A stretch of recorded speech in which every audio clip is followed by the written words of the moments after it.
الفاتحة.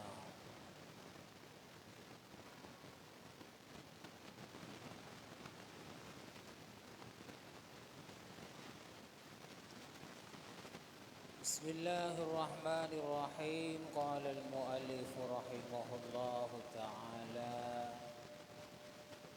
ونفعنا بعلومه في الدارين آمين. Kemarin sudah dijelaskan tentang keutamaan kaya yang bersyukur.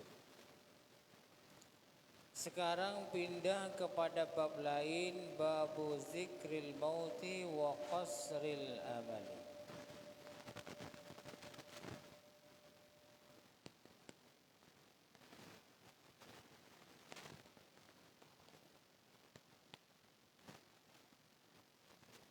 Bab menerangkan ingat mati dan tidak panjang angan-angan.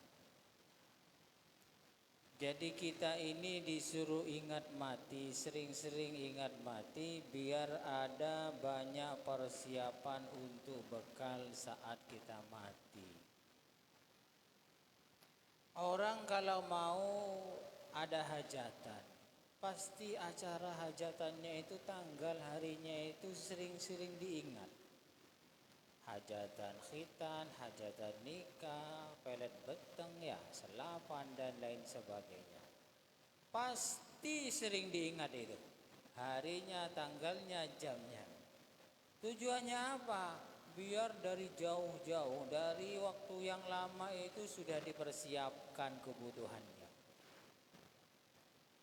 Kita mau bangun rumah, pasti itu tanggal berapanya itu pasti diingat-ingat itu. Tidak mungkin mau bangun rumah tak engah-engah, moro-moro abang tidak bisa. Tetap manusia itu mengingat-ingat rencana-rencananya untuk dipersiapkan semua kebutuhannya. Urusan akhirat juga begitu. Cuman kita ini kadang kalah, urusan dunianya yang menang, untuk diingat-ingat urusan akhiratnya banyak lupa. Ini jebakan setan juga. Jangan kemudian mengingat rencana mau bikin rumah, rehab rumah, macam-macam. Akhirnya apa? Rencana untuk mengumpulkan sanggup buat mati itu akhirnya kalah. Ketika kalah ya namanya kalah, tidak banyak ingat wis. Setelah tidak banyak ingat, sudah sanggupnya itu tidak banyak. Namanya tidak banyak ingat. Makanya di sini ada bab zikrul mauti, menjelaskan tentang mengingat mati. Kalau mengingat mati pasti dia itu siap-siap untuk mati. Amalnya banyak, sedekahnya banyak, nolong orang banyak, cara berbicara banyak yang baiknya daripada buruknya. Begitu maksudnya bab. Wa qasril amali, dan memperpendek angan-angan. Maksudnya memperpendek angan-angan ini berhubungan dengan dunia. Di dalam syarahnya dijelaskan, yaitu memperpendek angan-angan yang berhubungan dengan dunia. Kalau berhubungan dengan akhirat tidak apa-apa panjang-panjang. Contoh, saya nanti akan buat masjid, akan buat pondok pesantren, akan nyumbangin banyak angan-angannya, tapi berjuang untuk mencapainya. Itu bagus.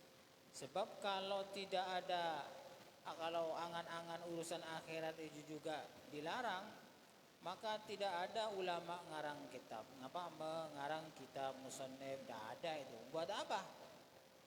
Buat apa kan ya? Makanya ulama-ulama itu angan-angannya juga panjang, tapi angan-angan yang berhubungan dengan akhirat, rencana-rencana maksudnya. Jadi ulama itu rencana yang pintar mengarang kitab, yang pintar ingin berdakwah, ingin buat pesantren, tidak apa-apa begitu. Angan-angan yang berhubungan dengan akhirat, rencana-rencana yang berakhirat itu bagus. Tapi kalau rencana-rencana urusan dunia tidak boleh panjang-panjang. Khawatir angan-angannya belum tercapai, urusan dunia, mati kemudian bekal untuk akhiratnya tidak ada. Dunia, dunia. Kalau koco akang sarah sampai tidak sholat, atau bekerja sangat rajin, tapi kemudian melupakan kewajiban-kewajiban yang lain. Ini hati-hati. Makanya di sini ada hubungannya ingat sama mati dan juga sama bekal setelah mati. Qala Allah Ta'ala kullu nafsin za'iqatul maut. Allah Ta'ala berfirman bahwasannya setiap yang bernyawa itu pasti mencicipi mati. Orang itu pasti mencicipi mati. Kenapa Al-Quran tidak mengatakan kullu nafsin al-mautu? Tidak begitu. Setiap jiwa itu pasti mati, tidak begitu. Tidak.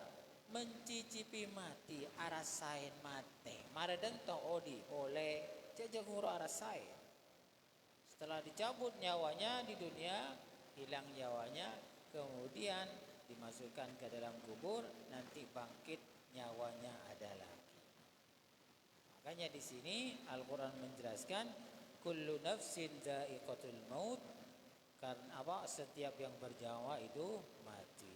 Dia akan mati, mencicipi mati. Wa innama tuwaffawna ujurakum yaumal qiyamah, dan besok kalian semua pahalanya akan diserahkan di hari kiamat. Makanya jangan khawatir ya.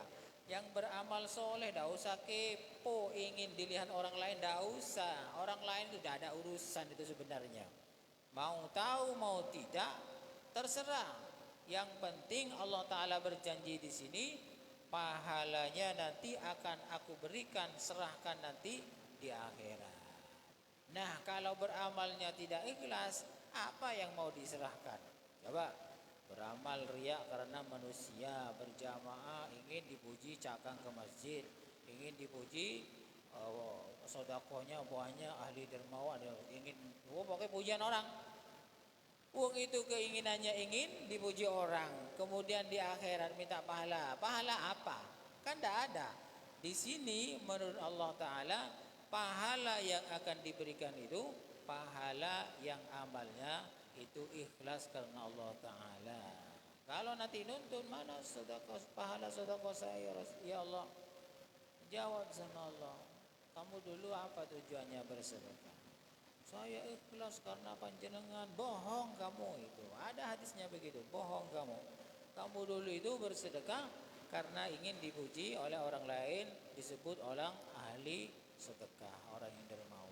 Yang alim datang kepada Allah Ta'ala, ya Allah mana pahala saya mengajar, memberikan pengajian, ingin berdakwah, mana pahalanya ya Allah?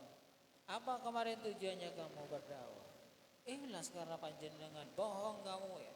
Kamu dulu berdakwah itu tujuannya cari uang ya, cari uang. Dah ikhlas kamu kalau disangui sedikit ginyerenggi ya. Diundang lagi tidak datang karena sangunya gak sesuai selera. Yang cari ilmu juga ini bahaya juga ya. Yang cari ilmu nutut sama Allah, saya mencari ilmu agama, tujuannya lillahi ta'ala ya Allah. Allah Ta'ala mengatakan bohong kamu. Kamu dulu sekolah, kuliah semuanya itu ingin dapat ijazah. Setelah dapat ijazah ingin dibuat kerja. Sudah dapat semua kamu, ijazah dapat, titel dapat, kerja dapat, sudah selesai. Di akhirat tidak dapat apa-apa. Kan gimana kalau sudah begini?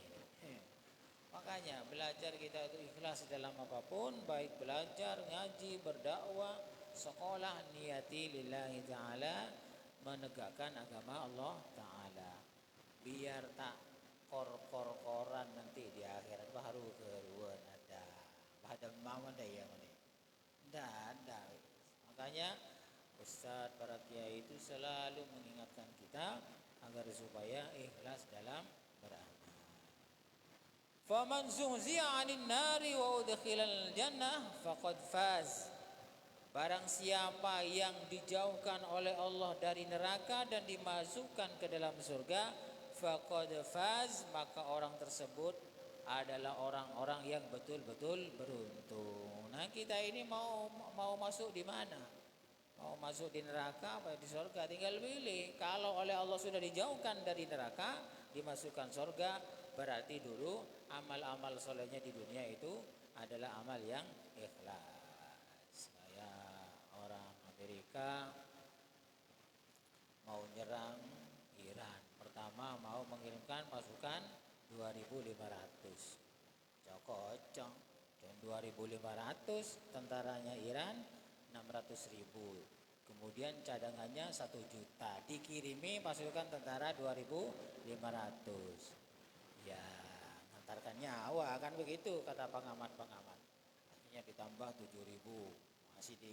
Masih diremehkan, masih Iran itu masih menantang, silakan datang, silakan, memang saya tunggu. Kemudian dikirim lagi 10.000, ngomongnya 10.000. Jadi tantangannya Iran, selamat datang di neraka, begitu. Janggung korong Iran 10.000 tentara yang dihadapi 600.000 ditambah dengan 1 juta pasukan cadangan. Jadi gertakannya Iran, saya tunggu di neraka aja. Jadi tentara Amerika itu masuk neraka neng Iran. Coba wes masuk akal enggak? 10.000 musuh 600.000 pasukan. Ditambah 1 juta. Kira-kira yang 10.000 enggak masuk neraka enggak? Ya masuk neraka itu. Boleh tak medan tidak paham medan tempur ya, yang mengerti kan orang Iran. Jadi memang Amerika itu sering begitu gertak-gertak, kalah kadang. Di Vietnam juga kalah, di Afghanistan sudah lari wes tentaranya pasukannya, di Irak juga diusir. Sekarang di Turki, rakyat Turki itu sudah mengusir pasukan-pasukan Amerika, suruh pergi, tidak usah lah masalah gitu. Apalagi sekarang yang lain ikut-ikutan, kayak Houthi Yaman, Irak. Dulu musuhnya Iran jadi teman. Kemudian Lebanon, Hizbullah, sudah mulai banyak pasukan Iran didukung oleh negara lain. Jadi di sini maksudnya kalau sudah dijauhkan dari neraka kemudian dimasukkan ke surga, maka dia orang yang beruntung. Wa mal hayatud dunya illa mata'ul ghurur. Tidak ada kehidupan dunia ini kecuali perhiasan yang sangat menipu. Jadi sudah diingatkan berkali-kali. Di dunia ini oleh Allah diingatkan melalui Al-Quran, melalui hadis, bahwa hidup di dunia ini hanya keindahan yang menipu. Dan kenyataannya banyak orang yang tertipu. Walaupun punya ilmu, kalau mengikuti hawa nafsu tertipu juga. Sama ya, sama. Yang jadi kiai yang sama, kalau sudah mengikuti hawa nafsu tertipu juga, ilmunya gak terpakai. Terus bagaimana yang enak? Yang ikuti Al-Quran sama Al-Hadis dan dawuh-dawuh ulama yang soleh, yang betul-betul ilmunya diamalkan. Awas deh ya, tertipu bener ya. Nanti pas ngocak ada itu mati, ada, tak usah ada marilah, kan begitu. Tak usah ada selesai, mati ya mati, mau hidup lagi tidak bisa. Yang mati-mati itu ingin hidup lagi, ingin mensedekahkan semua hartanya. Makanya jangan ini ya, jangan selalu ditipu oleh setan. Kalau dunia, orang pebisnis tertipu keindahan dunianya adalah bisnis. Kalau pejabat tertipu urusan dunianya adalah dengan jabatannya, bisa menyalahgunakan jabatan. Kalau seperti orang alim, seperti ulama, ustadz, tertipunya bukan urusan dunia ya, bukan urusan jabatan, tapi urusan pengaruh ya, urusan pengaruh. Saingan di sebelah umpamanya itu. Sama saja, jangan dikira tidak tertipu juga, sama ya. Yang enggak kuat nafsu pasti nanti ngomongnya daina. Antara berceramah, membalik kiai, Sama-sama tertipu tuh kadang. Karena apa? Saling serang ya. Wes, menang wes setan. Jadi jangan dikira selamat ya. Yang pakai sorban, pakai jubah selamat. Enggak. Sama saja. Ketika dia tidak menahan hawa nafsu, maka dia akan tertipu juga. Serius ini. Kadang yang bukan ulama, bukan kiai, tidak pernah tertipu. Karena apa? Karena dia sederhana, tidak terlalu mengejar dunia. Ada begitu. Dia bukan kiai, bukan ustadz, tapi mengamalkan ilmunya tidak tertipu dengan kesenangan dunia. Pada teh tamu ya, aku ri lambek ruaya, saya tukang ceramah teh nyaman aja. Teh pun tertipu gitu ya. Tertipu nyenggol sana, nyenggol sini dengan sengaja ingin menyudutkan orang lain. Cukup sekian dulu, kurang lebihnya saya mohon maaf. Mudah-mudahan bermanfaat. Wallahu a'lam bishawab. Al-Fatihah. Assalamualaikum warahmatullahi wabarakatuh.